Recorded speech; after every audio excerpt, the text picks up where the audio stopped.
Hey, it's Mark coming to you from Baker's Green Acres. Today's the 10th, Saturday. I'm still in the butcher shop. Still cold out, but it's in the afternoon now. And I just got back from an Anyone Can Farm class that we did, and this was in East Liverpool, Ohio.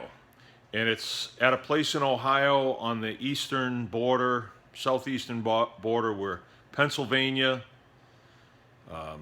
Ohio, and West Virginia come together right there. So you can drive and hit any of those places, and the people there, they're all working at steel mills, power plants, coal mines, potteries, right there on the river, the Ohio River.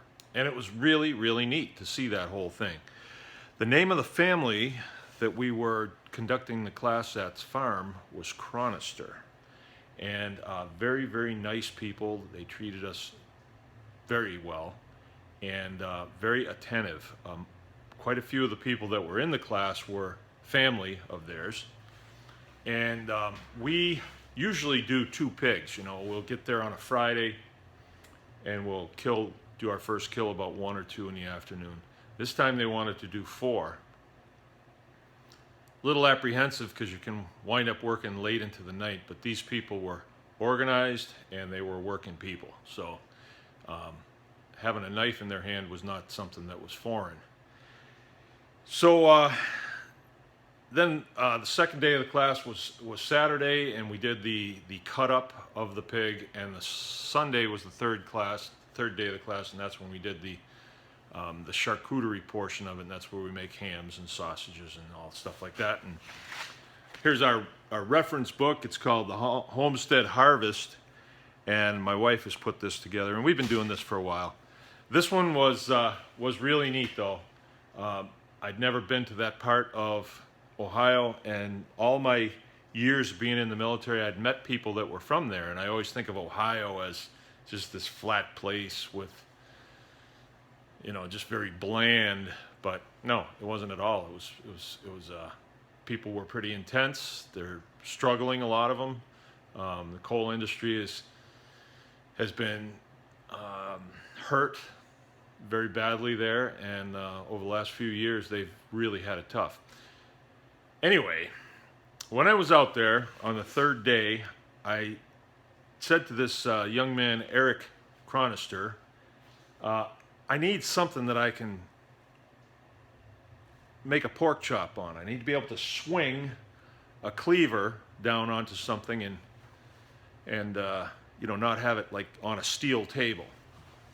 If you don't know what a cleaver is, I usually have one around here. I don't see one right now. Oh, there it is.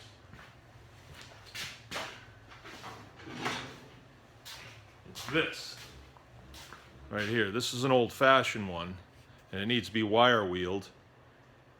This one rusts really quick. You have to keep it very, very dry, and it doesn't get taken care of. Of course, we never really use it because we had nothing to swing it against. You can't put this on a steel table and just bang, cut a piece of meat like that, because it'll hit the steel table, of course, and you know, you'll dull this and sparks will fly everywhere and it'll make a really bad noise. So I said that to this guy, Eric. I said, what do you think we could do? And he says, I know.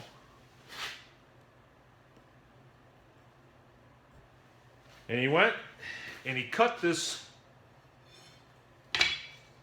This is a cherry log, and it's not completely dried, so it's very heavy.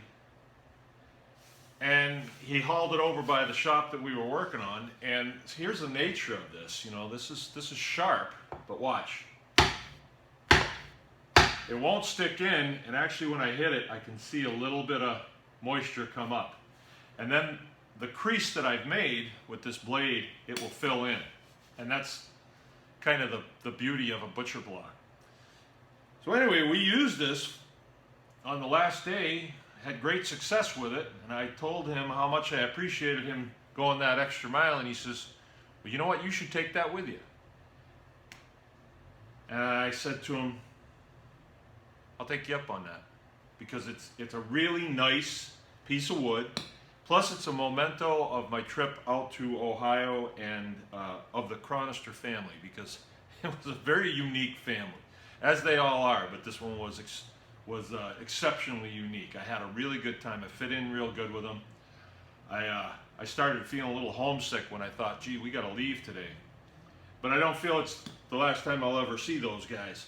But what I'm going to do, this is going to be a part of our butcher shop now.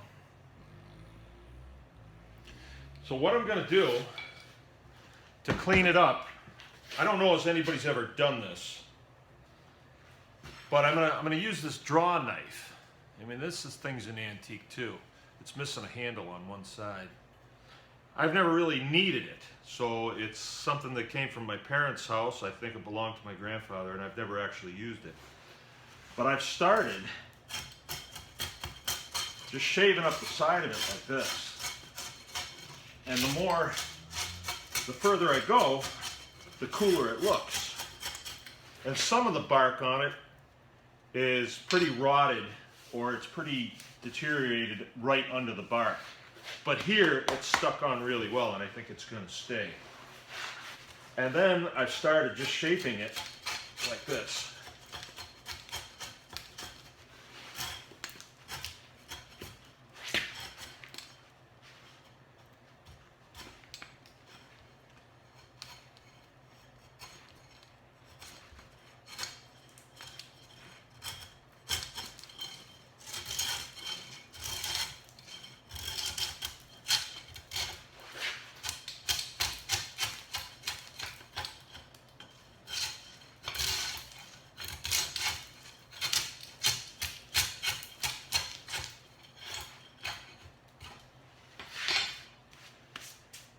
But the further I go, the cooler it starts to look, and the more inspired I get about it. But I tell you what, it's heavy. It's got to go. Every bit of 300 pounds. It took 3 men and a boy to get it in here. We hauled it back in our 1-ton van. I had no way to tie it down, and I was thinking, boy, if we ever did a rollover, we'd all get beaten to death with it. But I wanted to show it to you, Eric, and you know what I'll do is, when I get it finished, I'm going to take a lot of Mangalitsa fat, and I'm going to rub it into the wood, and rub it in on top. Then I'm going to take a torch and kind of melt it in a little bit so it goes way into the wood. And who knows, this thing may be around for a lot of years. But to try to do that on all of our Anyone Can Farm on the Road trips is bring something home that is part of the culture that we just visited. I tell you, it's, you know, you travel to different parts of the United States, and if you stay in a hotel room, you know, you can be in California, and it's pretty much the same as being in Connecticut if you're in the hotel room, because you see the same thing on TV. But when you go to a place like we go to Maine, for instance, and you're actually out there working with people, then you get the feeling of what Maine is like. Go to the Upper Peninsula of Michigan and you work with people for 3 days. Go to Ohio, work with people for 3 days, and you get a tremendous feeling of what it's like to live there, and the difference between us all, but then the similarities between us. It's a very rich experience. Anyway, I thought I'd show that. I was pretty excited about it. It's Mark for Baker's Green Acres. Anyone Can Farm.